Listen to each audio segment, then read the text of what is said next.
Anyway, Marty, thank you very much for inviting me and all the other.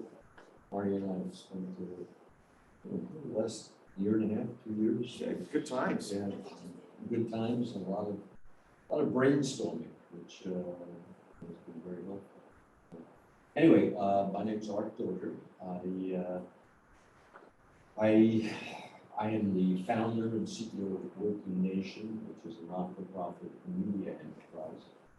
I created the official launch was September of 16, when we launched our first content, and it was up on CNN's platform. Today, it's much broader. I'll give you a background on what we're doing, because I do think create Working Nation will focus on the issue we face in this country, and that is a potential very significant structural unemployment. And this, me and my team were thinking about all this even before a pandemic, and I can't believe how we bought so much with such talented people and all added we never factored in. This is, I mean, Bill Gates, I don't. That was key. Anyway, just quickly, my background, once I got out of school, I started as an investment banker at a little unknown firm back in '77 called Drexel Burnham. I was, I think, the 21st person in the corporate finance department. We went out of business, I think we had 600 investment bankers. I worked on a wide range of things, but media was a very important piece of the equation for me. So it's not that crazy that I started a not-for-profit media enterprise, given during that Drexel Burnham days, I was Ed Turner's investment banker. And then post-Drexel, I was one of the founders of Apollo Advisors. We did a lot of stuff from that in the early 90s. But one of the things is we did a lot of media. And we, with Ron Perlman, created a very large TV broadcasting company, courtesy of a $250 million check from Rupert Murdoch. We changed all the affiliations to Fox. And then Perlman asked me to go in and run it. And I first said to him, I said, Ronald, one, I've never run anything, and two, I don't even watch television. And he said, you're the guy I want. Anyway, so did a lot of media, so that ties in with what I'll talk about here in terms of Working Nation. But Rupert finally came along and insisted on owning the whole company, and then my intro into the tech world, the venture capital world, was September of '98 when I got a whiteboard session at MIT from a PhD student named Danny Lewin. Most of you probably recognize the name, but if you read the 9/11 papers, Danny was the first person to die on 9/11, and I was actually waiting. Most amazing. I work with a lot of pretty interesting people, but Danny, who's only 31, and what he had already achieved in his life. He's the captain of the most elite terrorist unit in the Israeli military. Anyway, he and his professor were designing algorithms to speed up the internet. I didn't even include it. Now we get a whiteboard session. Anyway, fast forward, I ended up as one of the original investors of Optimum Technologies, vice chairman of the company, Bilger, involved in business development, financing, stamps, etc. And then post that, I did a lot more tech-related stuff. And then one area I also did, and this was courtesy of Mike Milken in '02, inviting me to invest in a very early stage online education. K-12. I was, because of my experience, I was already thinking about how do I take the incredible education that my three kids were getting at the finest private schools in Los Angeles. How do I deliver 100 miles, 1,000 miles?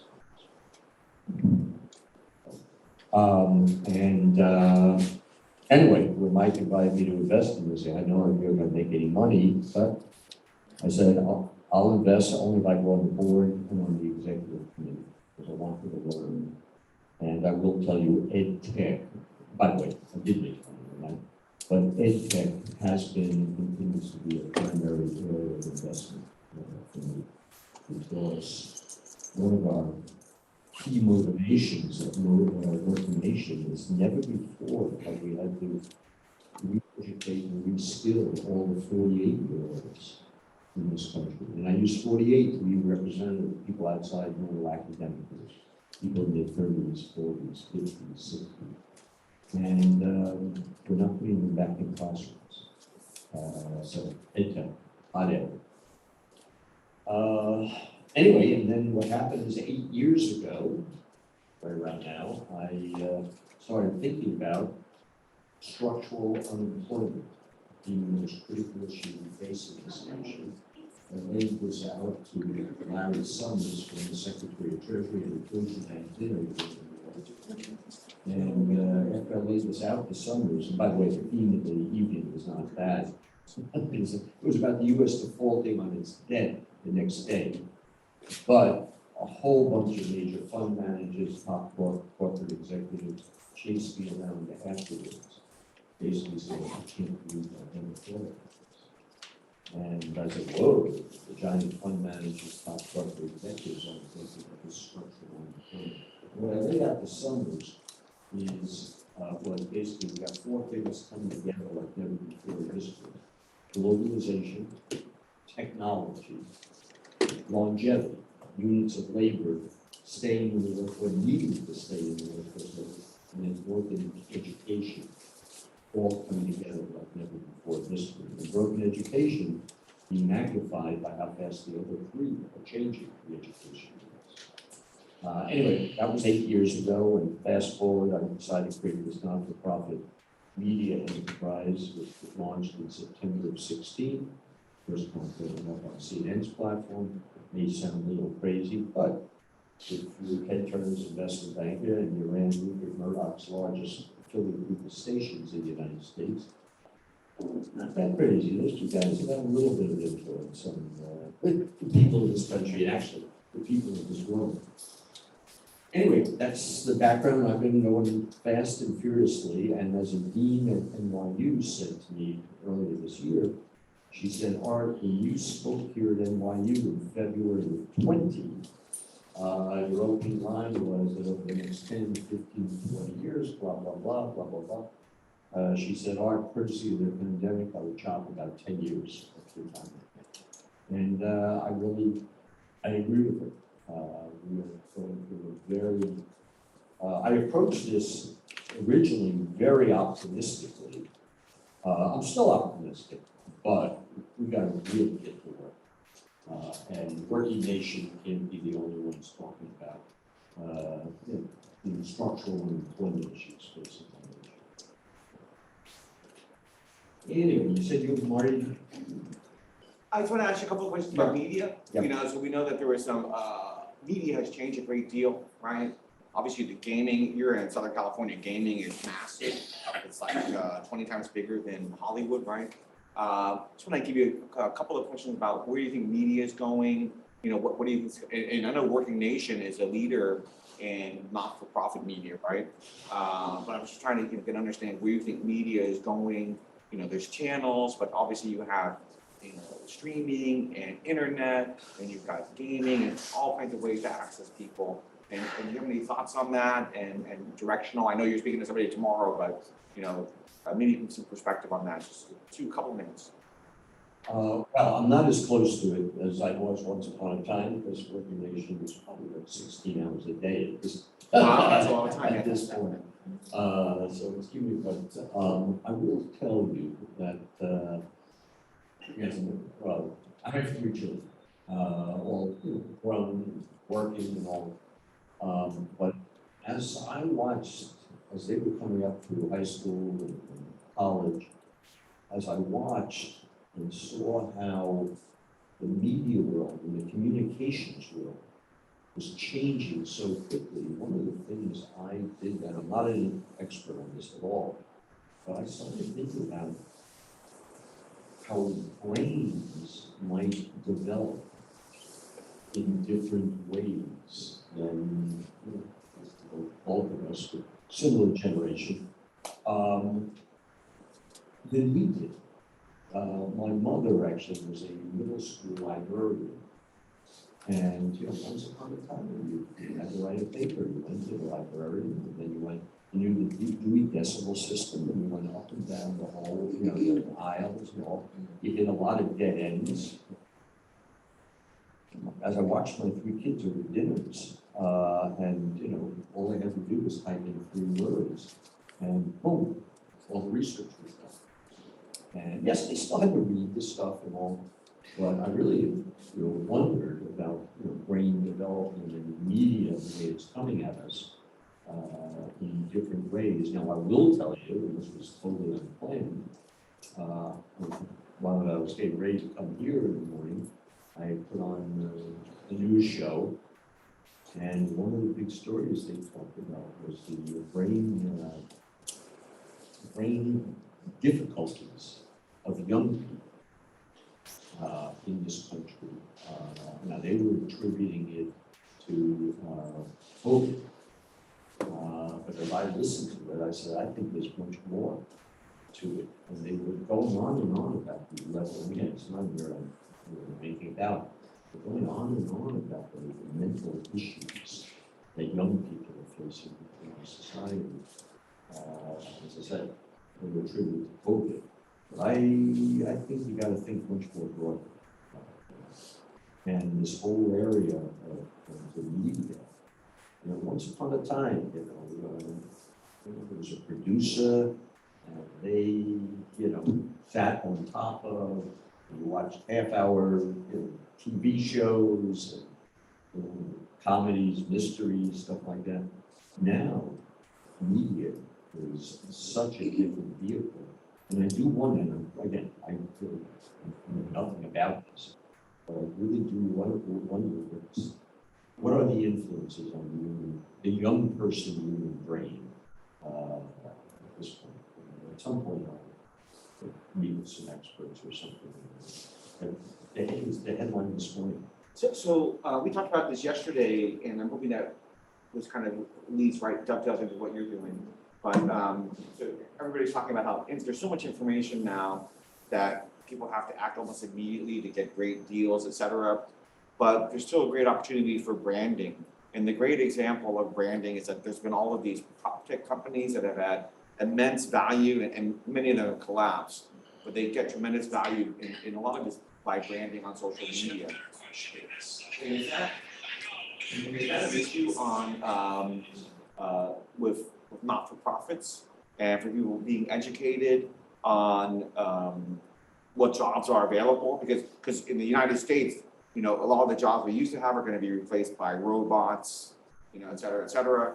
But a lot of these higher level jobs are people who have to run the robots and organize the machine learning and artificial intelligence, et cetera. People don't know about those jobs, right? So can you talk about Working Nation and about how you approach that and how it's so important for many of the firms that you work with to people become more brand aware of them?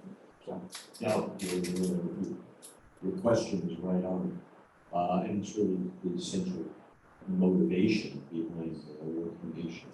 There really are 3 key motivations, Working Nation. Motivation 1 is, and it was the title of our first piece we put up on CNN in September of 16. The slope of the curve of the change in jobs and skills when measured against time has never been so steep. It is changing so quickly as a result of, as I said before, globalization, technology, longevity. Motivation 2 is this time is about the heart of America. And yes, we do a lot on the bottom 20% of control. But we also do a lot on the heart of America, the squeeze on the middle class.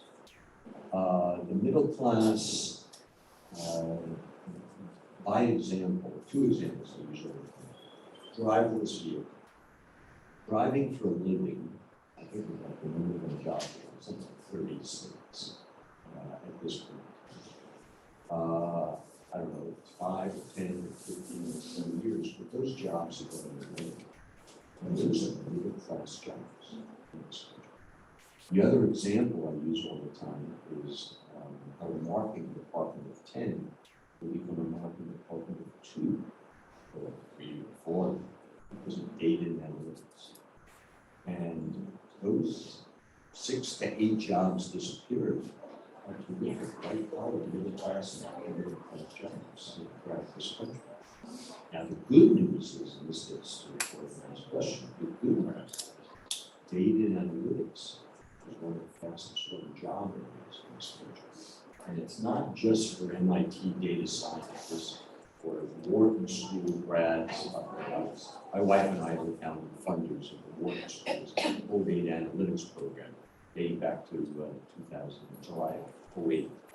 But, you know, it's the community college programs, there's certificate programs out there, and I promise you, a young person who comes out of some academic experience around data analytics can walk into a job like this and probably get paid substantially more than any other job they could. As I said to the dean of the Wharton School back in November of 07, I said, Tom, over the next, I don't know, 10, 15, 20, 25 years. At some point, there won't be an aspect of business, government, or the non-for-profit that isn't driven by data and analytics. And so it's an example, and we are organization, we talk about data and analytics. Further to the question, there are loads of things that have no visibility. The emphasis, quality, and also another major theme of ours, organization's purpose and For the audience in the, who's listening to you online, they want you to get closer to the microphone.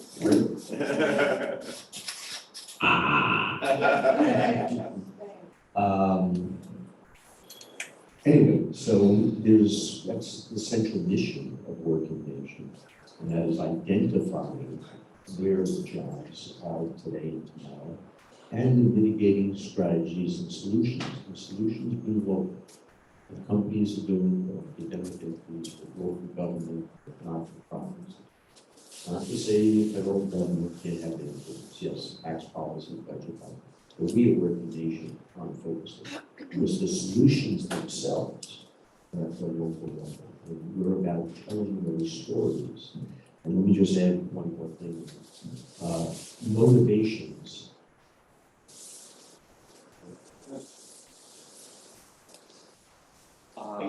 You just say third real motivation here, as I said before, and that is this time, the 48-year-old, no one's coming out of whatever education background, and then 30 years later, getting a job, and 30 years later, retiring and going on. Lifelong learning, and I've spoken before for very significant K-12 educated organizations. And I said, look, you don't need me to talk about STEM education. Everyone talks about that. But how about lifelong learning? We must instill in young people, not just your best students, fully across the board, the concept of lifelong learning. And that then ties into Marty's question about media. We now have incredible ways of capturing eyeballs on a 24-hour basis. The quality of that media, I think, is so critical. Here we go. So I just want to introduce Julia. Julia is the ex-CIO of Chief Technology Officer of News Partners, which is a massive family office here in New York, and then she was also Chief Technology Officer of the state of Wisconsin. So, you have a question? I have 2 questions, but they are about the same issue. So there is a disconnect that I cannot explain, and I would love to hear your opinion on it. As a parent of a child in New York City, I took my daughter out of a public school and put her in a charter school. And you would think that an education is unbelievable and it's free. And being a parent, it's called Success Academy. It's such a struggle for this charter school. Everybody says we need better education, we need this, they have a proven system, it is amazing. And you could compare, because we started with a very good Upper West Side public school, and even then, there's a huge difference. And it's such a struggle for the charter school. So people say, we need this, we need to give better education to our kids, but in reality, in practical terms, it's so difficult. And simultaneously, we do technology consulting, and companies say, oh, we need technologists, we need technologists. We work with companies that do training, like open classrooms, tech training and guaranteed placement. And those types of companies also have a really difficult time in practical terms. So there is this disconnect between what we hear and understand is happening, and at the very same time, you would think that it would be easier for solution providers to be there. What is your, Can you summarize your question for Sorry. the audience online? sorry, I it's a mean, long, I I mean, don't no, know how to. Art needs to I know. repeat it, so, but I think the question is, everybody agrees on where people wanna be, the destination, and nobody agrees on how to get there, so maybe. Or why is it so difficult? Why is there so little support and momentum behind, when you It's a look problem at Art it? runs into every day. Art, Is your it? thoughts? Yeah, let me just say, I'm not the expert on, K through 8 education. Now, the president of Working Nation, Jane Oates, and I wish she was here, because she goes in great detail. Jane was a Philadelphia special ed teacher, then at Temple University, then she headed up education policy for Senator Ted Kennedy for 11 years. And she ran higher education for the state of New Jersey, under John Corzine, and then she was Undersecretary of Labor for Barack Obama for 5 years. So your question, I wish Jane was sitting here, but what you're identifying is, yes, it's very real. And that's very much why we're doing what we're doing. Because it really takes full sectors of society to understand the issues. And going back to my comment earlier about the slope of the curve, changing things so quickly. We really do, as I said a moment ago, lifelong learning is key. I think the most important thing you can instill in young people starting at pre-K. The issues between charter schools and public schools and all, it's, yes, New York's issues. I'm sure some places are a bit better. I wonder how things are in Wisconsin. Yeah, I think actually Mike Bloomberg just said he's gonna allocate $850 million more for To charter schools, yeah. yes, Yeah. yeah, So look, we got that in there. people, there are different approaches, different solutions. And by the way, in the stuff that we're doing, that's workforce related, we tell all kinds of different stories. There's not one story that, really, can drive, society. One of the themes that I focus on significantly, I say all the time, we're a country of 330 million people. When we started this country, we had 13 states, we had 3+ million people, 3 or 3 countries, 2 or 3 languages, 2 or 3 religions. Today, we've got people from 186 or 96 countries, 50 states. However, the religions, languages, etc.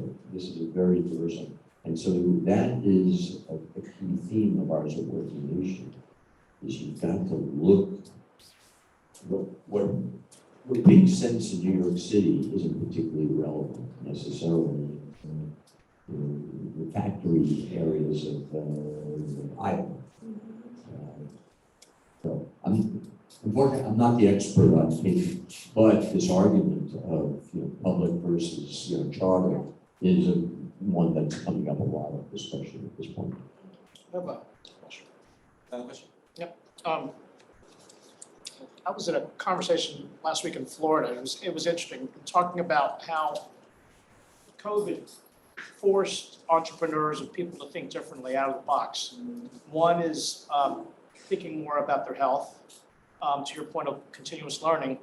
But then a lot of these things, even around crypto or just around democratization of trading, where people had a lot of time on their hands because they didn't have to commute. They needed to find ways of catalyzing. Do you have any thought on that? Is it parallel to some of the things you're doing? Well, as things have accelerated dramatically Yeah. for us at Working Nation.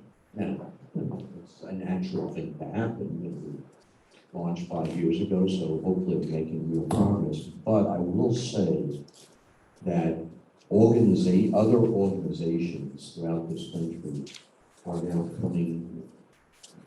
looking to, I use the term very loosely, partner with us, because they themselves are seeing both the need and, I think some of the question, the opportunity to, we got people locked down. There's an ability to capture their attention. So the Federal Reserve banks of this country have come to us and are partner with us in various things. ASU, GSB, South by Southwest, JFF, Jobs for the Future, the Milken Institute, all are coming at us to basically partner with us. And I believe an important part of the acceleration is as a result of what what's in your question. And that is, all of a sudden, we're living in a different society, and the bad news is we've got some real problems that come with it. But the good news is there are some real opportunities that come with that experience. We've got about 15 minutes, so if you wanted to start stepping through this, that'd be great. Okay, so let me see. Okay, so as I mentioned a moment ago, we do plenty of stuff on the bottom 20%, but key focus of ours is the heart of America, the middle class, the squeeze on the middle class in this country. The real concern is the bottom 20% becoming the bottom 30, the bottom 40, the bottom 50. And that really is driven me a lot of this.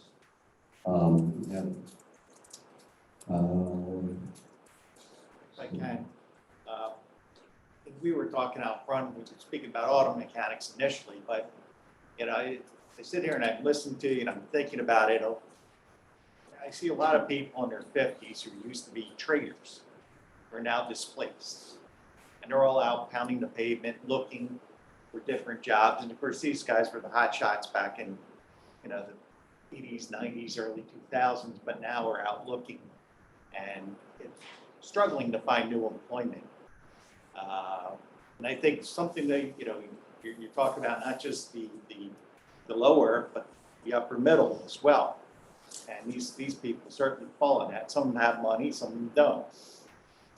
So in your thinking, are you developing programs and things to help these people get into different places? Well, let me emphasize one thing. We're not developing programs. You're funding. Someday I might. You're funding, I should say. But we are identifying programs that exist out there, and then through our various media strategies, we are then hopefully educating people throughout this country with regard to those programs. So let me mention, Lonnie, if you can move the slides. Or you need to move the slide. I don't have a slide, just Lanya. Yes, we have them moved. Okay, so here, what Lonia pulled up here is, by the way, Lonia is Chief of Staff for Working Nation. And she's lives in LA, where I live. We'll be traveling together today. Some of you may have seen me limping around something happened to me last week or so. So Lonia will be carrying all my bags. I said we can get through disability and handicap lines really fast thanks to Art today. But no, we will not be carrying his bags. She did offer to get me a wheelchair. I did. Anyway, so what Lonia's put up here is we have four media strategies. video storytelling, journalism, live events. We do events in different cities on different workforce-related issues, and we film those for future broadcasts. And then finally, podcasts. We've got a vast library of podcasts. You would recognize many of the names out there. Next one again.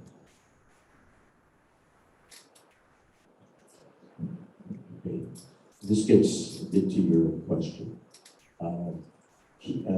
Key themes that we're focused on from an employment standpoint. And when you look at them, they're all sort of obvious, but these are key areas. So green jobs right now is a very critical theme that we're focused on.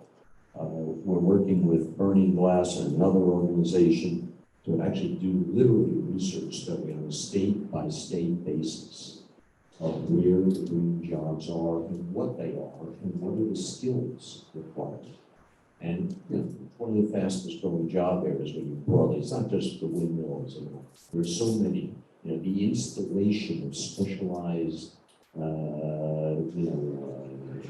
materials and housing walls and stuff like that. It's a green job.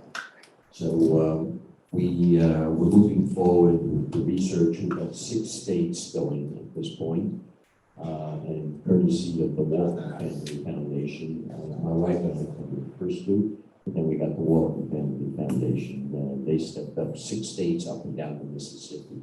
So things are moving along. And not only we do research, but then we do all kinds of content using the various media strategies we have. Veterans has been a huge theme, and it's purely workforce-related issues and opportunity. I'm not talking about all the other veterans issues. And what we have done, we've been a fair amount that we've dedicated the month of November in 2019 and 20 to veterans workforce-related issues and opportunity. And a guy who understands the power of media.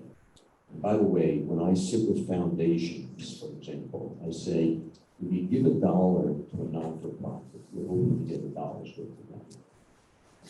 $1 to a working nation, our goal is to create $5 of value, basically the multiplier effect. That is the power that media, there are 2 industries that understand what we're doing, media and advertising. Anyway, a guy from the media world who understands the power of it is Dirty Harry himself, Clint Eastwood, and Clint has been a giant funder of veterans workforce stuff. Lumina Foundation out of Indianapolis, another major funder. But then when Clinton put up this giant matching grant, boom, we all of a sudden now broke through on the veteran stuff with the JP Morgan Chase, Comcast, Apollo, Walmart, and others. So major theme. I guess Lonia's moving beyond. Lonia, go back, if you can, to the prior slide for a moment. I just want to, many of these you'll be aware of. My favorite is employment in the not-for-profit world. And I want to mention that a major theme of ours at Working Nation is the link between employment and purpose in life. And that's an easy story to tell in the not-for-profit world of employment. I don't know how many of you may have read Viktor Frankl's book, Man's Search for Meaning. People read it? And if you haven't read it, send me an email and you'll get a copy. Because Giselle Fernandez, a renowned journalist, she brought me the movie rights in the first quarter of 16 of the book. I was not in a position to make a movie. I was working on this. I was aware of the book. It's on the Library of Congress. It's 10 most influential books that were published. And it did cause me to read the book. And I said, wow. And I was already thinking about the link between employment and purpose in life. And when I read that book, it just really cemented that. So it's a major theme of ours at Working Nation. It's not just me or you or whatever, but like the assembly line. We go to work Monday to Monday. We're part of a team. They produce. They bring home income to feed and educate the family. We're part of the community. And so the massive spike up in addiction and in suicide in this country so much of it, if you look where it is, where it used to be factories. So that both dollars and cents, but also that purpose in life is a very important thing. And that's why when I am confronted frequently by the idea that the solution is universal basic income, I say, no. One, I don't know how you pay for it, but two, here's the purpose in life. Anyway, many of these other things, internships, apprenticeships, and national service, important themes. We're going to start talking about national service as a theme. I don't mean like Israel style IVF. I'm talking about more localized basis. And here you're talking about. I do believe that young people, courtesy of COVID, are going to have a tougher time coming into the and that's why internships, apprenticeships, and national service could be very good. Okay, Lenny, next slide. We have about 5-10 minutes. Okay. Anyway, okay. We talked about themes. Okay, Lonnie was pulling up the next slide. Here's an example. I've not talked a bit about this. Here's an example of the types of organizations that we're. Again, I use the term partner loosely. We're now partnering with us, and as a result, not only it's about dollars and cents, but it's also about ideas. It's also about distribution. This is what I want to mention.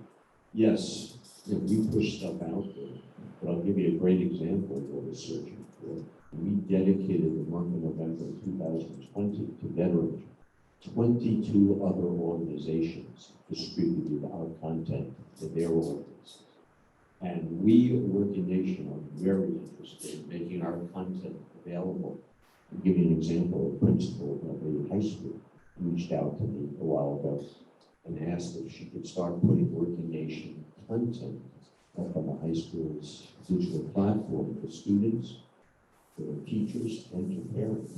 Because her feeling is there's not enough education in the high school curriculum about employment. And so it hasn't happened yet, but those are the types of things that we're searching for.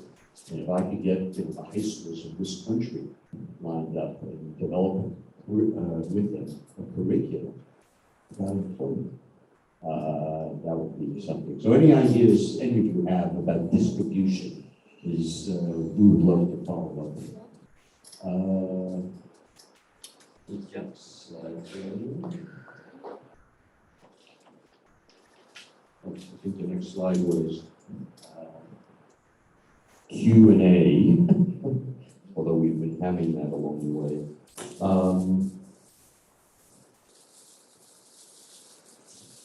Questions? Art, how can people help you? I mean, you've got many West Coast family offices, you've got the Walton Foundation, I know you work on something with Steve Ballmer's foundation. So, what is it you're looking for from a group like ours? We had, 25 people at dinner last night, you had 20 people at your dinner the night before that. So what are you looking from us? I'm looking for free food every night. I'd like to be invited to a dinner every night. No, that's, thank you. Thank you, Marty. First order of business is ideas.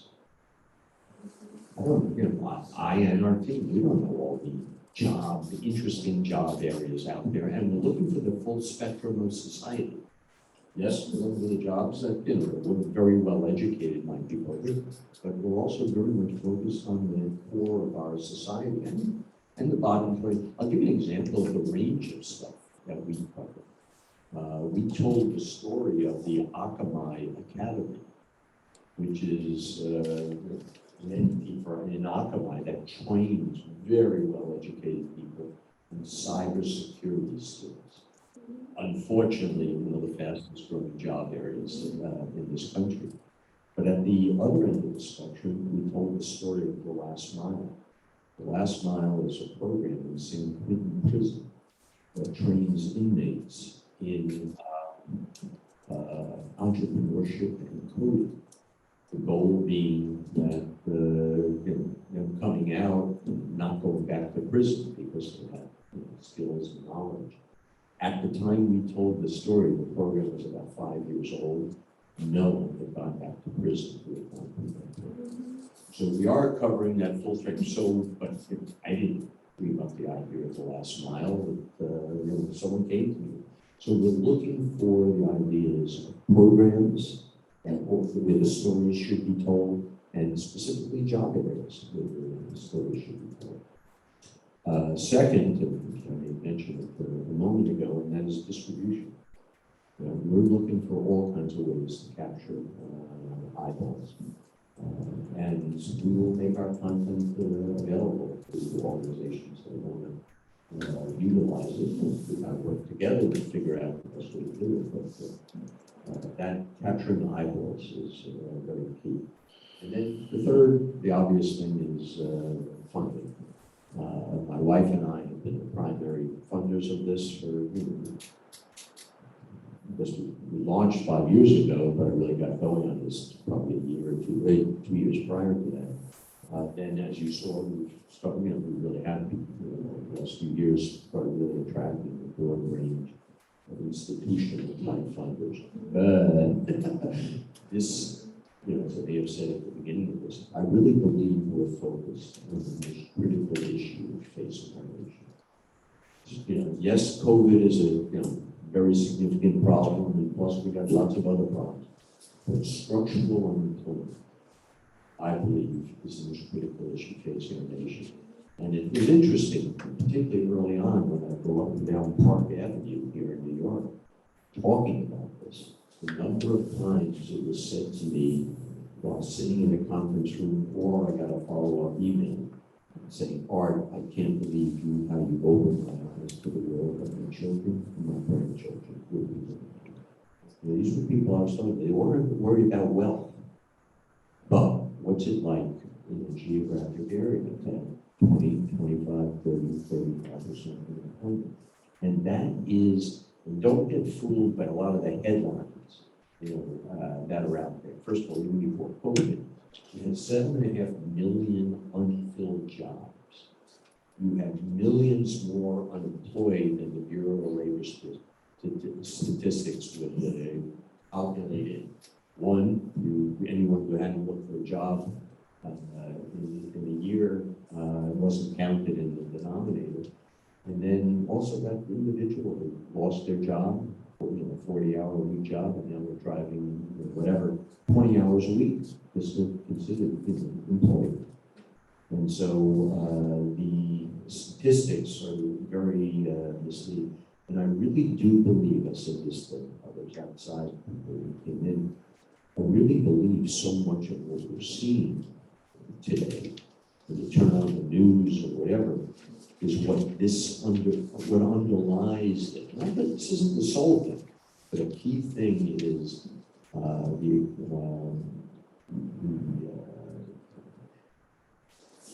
the spike, for example, the spike up in the anti-movements in this country, whether it's anti-Black, anti-Muslim, anti-immigration, anti-Semitism, I'm sure I'm leaving out plenty of other anti-movements.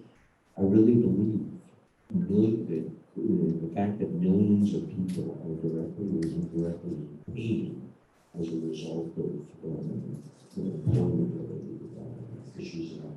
Another example I always use is how the summer of 16, where we watched the explosion of both the Donald Trump and the Bernie Sanders movements. What underlies that, I really believe, is, there are other things also, but I really believe it's that there's millions of people in pain in this country. And I'm still an optimist. I will say it's gotten more complicated as a result of COVID. But I'm still an optimist that we can get, if we all team up together and basically want to educate and to deliver on the ideas and solutions, I think we really can make great headway. I think that's all we got, Art. So thanks so much. We're looking forward. I'm going to send out your contact information to everybody, and we're looking forward to continuing the interaction. And it's just fantastic to always have you here with us.